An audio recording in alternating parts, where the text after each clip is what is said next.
Digital marketing అనేది present మార్కెట్లో చాలా బాగుంది. సో డిజిటల్ మార్కెటింగ్ అంటే ఏమని చెప్పొచ్చండి? బాబు కిరణ్, డిజిటల్ మార్కెటింగ్ అనేది ప్రపంచంలో 5 టాప్ జాబ్స్ చూస్తే 5 టాప్ జాబ్స్లో డిజిటల్ మార్కెటింగ్ అనేది ఒకటి కంపల్సరీగా థర్డ్ ప్లేస్లో ఆర్ సెకండ్ ప్లేస్లో ఉంటుంది.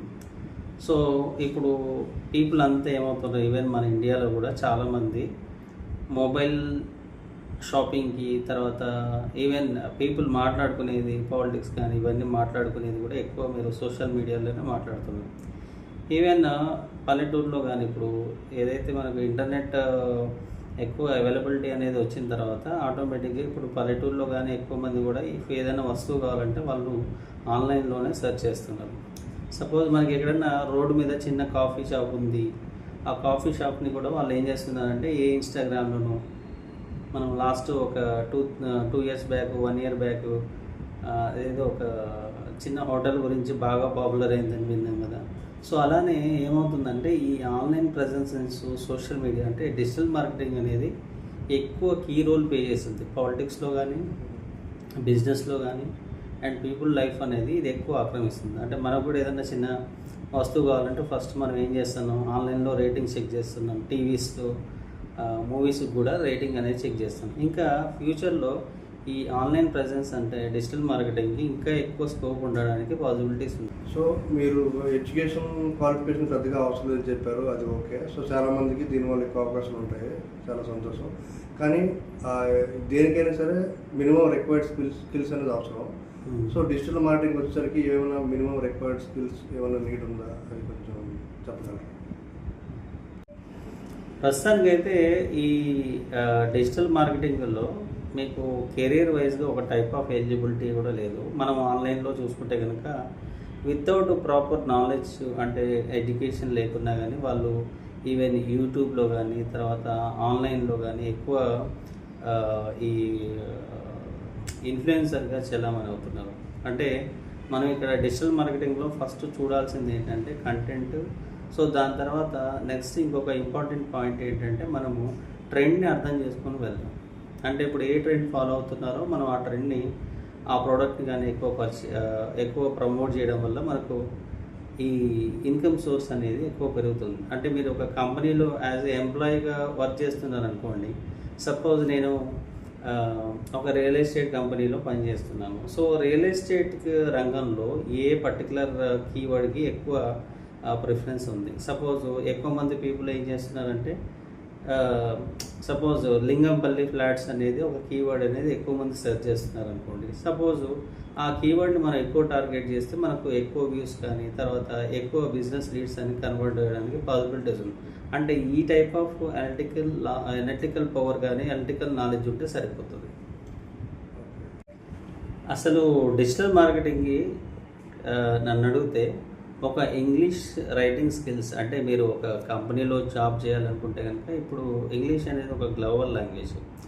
మనం కంపల్సరీ ఒక పోస్ట్ రాయాలన్నా, ఒక లింక్ పోస్ట్ చేయాలన్నా, ఏదైనా ప్రమోట్ చేయాలన్నా, ఒక బ్యానర్ క్రియేట్ చేయాలన్నా కంపల్సరీ ఒక ఇంగ్లీష్ నాలెడ్జ్ ఒకటి ఉంటే సరిపోతుంది.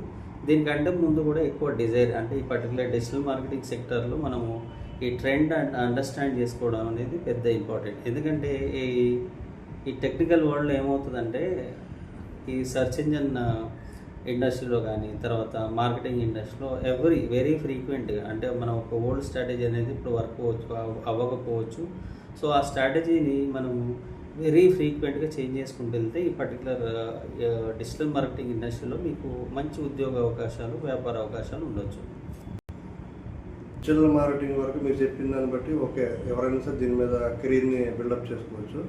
సో ఇప్పుడు మనం వార్తల్లో వింటుంది ఏంటంటే ఏ యుగం అంటున్నారు, ఆర్టిఫిషియల్ ఇంటెలిజెన్స్ కంప్లీట్గా. సో మనం డిజిటల్ మార్కెటింగ్లో మీరు అన్నట్టుగా సోషల్ మీడియా యూజ్ చేసుకొని డిఫరెంట్ ప్లాట్ఫామ్స్ నుంచి మనం ఎర్న్ చేసుకొని చెప్పారు. బట్ ఏ టూల్స్ని అడాప్ట్ చేసుకోవడం ఎలా, దీనికి ఎలా అన్వయించుకోవాలి, కొంచెం దాని గురించి మాకు కొంచెం అవగాహన కలిగింది. సో ఇప్పుడు టెక్నికల్ వరల్డ్లో ఎక్కువ వినిపించే పదం ఏంటంటే ఆర్టిఫిషియల్ ఇంటెలిజెన్స్. సో ఎప్పుడు కూడా మనకు ఆర్టిఫిషియల్ ఇంటెలిజెన్స్ అనేది కంప్లీట్గా హ్యూమన్కి రీప్లేస్మెంట్ కాకుంటే మీకు వర్క్ కల్చర్ని స్పీడప్ చేస్తుంది. సపోజ్ మీరు ఒక ఎవ్రీ మంత్ వచ్చేసి మీరు ఒక 900 లింక్స్ సబ్మిట్ చేస్తున్నారు. సో ఈ ఏఐ టూల్ వచ్చిన తర్వాత ఆ 900 టూల్స్ని మనం ఏం చేయొచ్చు అంటే పర్ డేకి చేయొచ్చు. అంటే మనం ఎంత స్పీడప్ చేయాలి అంటే నేను చెప్తున్నా, మన స్టూడెంట్స్కి చెప్తున్నా, ఏం చెప్తున్నా అంటే మీరు ఇదంతా మాన్యువల్గా చేసే బదులు, సపోజ్ నా దగ్గర ఒక 1,00,000 మంచి లింక్స్ ఉన్నాయి, అంటే మంచి బ్యాక్ లింక్స్ ఉన్నాయి. సో వాటిని మీరు మాన్యువల్గా వెరిఫై చేసే బదులు ఒక టూల్ యూజ్ చేసి బెస్ట్ లింక్స్ని తీసుకునేసి సో దాన్ని మీరు సబ్మిట్ చేస్తే ఆటోమేటిక్గా మీకు బెస్ట్ రిజల్ట్స్ రావచ్చు కదా. సో అలానే ఏ అడాప్షన్ అనేది ఇప్పుడు మీరు నేను ఆపితే ఆగేది కాదు అది. సో దాన్ని ఏంటంటే దాన్ని మనము టెక్నికల్గా మనం ఎలా యూజ్ చేసుకోవాలి, మన ప్రొడక్టివిటీని మనం ఎలా పెంచుకోవాలి, అలానే మన నాలెడ్జ్ స్కిల్స్. అంటే మీకు ఏదైనా కంప్లీట్ ఒక ప్రాజెక్టు రిలేటెడ్గా ఏదైనా డౌట్ ఉందనుకోండి, మనం ఆ పర్టికులర్ చాట్‌జీపీటీని కానీ, జెమినీని కానీ, పర్ప్లెక్సిటీని కానీ, సో మనం ఏ పాయింట్ ఆఫ్ వ్యూలో దాన్ని యూజ్ చేయాలి, దాన్ని ముందుకు పోవాలనేది మనం ఆలోచించాలి. కానీ ఏఐ గురించి అంత డిజిటల్ మార్కెటింగ్లో అన్ని రంగాల్లాగా అంత బాధపడే విషయం, తర్వాత అంత భయపడాల్సిన విషయం అయితే లేదు. డిజిటల్ మార్కెటింగ్లో different types of marketing styles ఉన్నాయని చెప్తున్నానండి. సో మంచి క్వశ్చన్ అడిగారు మిస్టర్ కిరణ్. సో సాఫ్ట్వేర్ రంగంలో అయితే మనకు ఎలాగ మనం డివైడ్ చేస్తాము, ఏది డెవలప్మెంట్, డిజైనింగ్, టెస్టింగ్ అని ఈ 3 పార్ట్స్గా డివైడ్ చేస్తాం కదా. సో దీంట్లో కూడా మనం సేమ్ అదే మెథడ్లో ఫాలో అవచ్చు. సో డిజైనింగ్ అంటే ఏంటంటే ఇప్పుడు మీరు సోషల్ మీడియా పోస్ట్ కానీ, సోషల్ మీడియా వెబ్సైట్స్కి రిలేటెడ్గా కంటెంట్ కానీ ఇవన్నీ డిజైనింగ్ చేసుకోవచ్చు. అంటే ఒక బ్యానర్, తర్వాత ఒక యాడ్, చిన్న యాడ్ డిస్ప్లే చేయడము, ఇవన్నీ కూడా మీకు డిజైనింగ్ పార్ట్ గురించి వస్తాయి. సో దీంట్లో కూడా మీకు మంచి డెవలపర్కి వచ్చేసి 6 lakhs 12 lakhs ప్యాకేజ్ అనేది అలా ఉంది. అలానే నెక్స్ట్ వచ్చేసి మీకు దీంట్లోనే కంటెంట్ డెవలపర్ అంటే ఒక మంచి బ్లాగ్ పోస్టింగ్ రాయాలి, ఒక మంచి PR వెబ్సైట్స్కి మంచి పోస్టింగ్ రాయాలి, ఓ మంచి కామెంట్స్ రాయాలి, ఇవన్నీ కూడా మీకు కంటెంట్ రిలేటెడ్గా వస్తాయి. సో దీంట్లో కూడా మీకు కంటెంట్ అనలిస్ట్కి, కంటెంట్ స్ట్రాటజీస్కి వచ్చేసి దాదాపు 12 to 15 lakhs ప్యాకేజ్ అనేది మీ ఎక్స్పీరియన్స్ని బట్టి, మీ నాలెడ్జ్ని బట్టి, స్కిల్స్ని బట్టి అనేది డిపెండెంట్.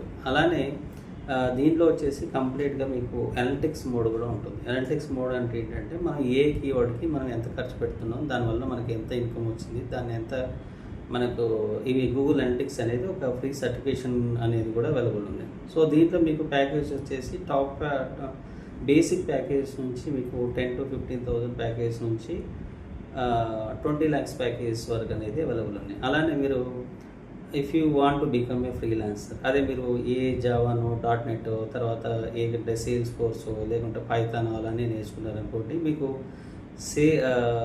ఫ్రీలాన్సర్ అవ్వడానికి చాలా తక్కువ అవకాశాలు ఉంటాయి. సో మీరు ఒక హైదరాబాద్ మార్కెట్ కానీ, మీ లోకల్ మార్కెట్లో కానీ సెర్చ్ చేస్తే కొన్ని వెబ్సైట్స్ కానీ, కొన్ని హాస్పిటల్స్ కానీ ఇట్లాంటివి సెర్చ్ చేస్తే మనం వాళ్ళకి ఈవెన్ ఇప్పుడు ఒక చిన్న క్లినిక్ కూడా వాళ్ళ వెబ్సైట్ అనేది మెయింటైన్ చేస్తున్నారు. సో వాళ్ళకి మనకు అడ్వర్టైజింగ్ చేస్తే ఒక 10 to 15 వరకు lakhs వరకు వాళ్ళు ఎర్నింగ్ చేస్తున్నారు. సో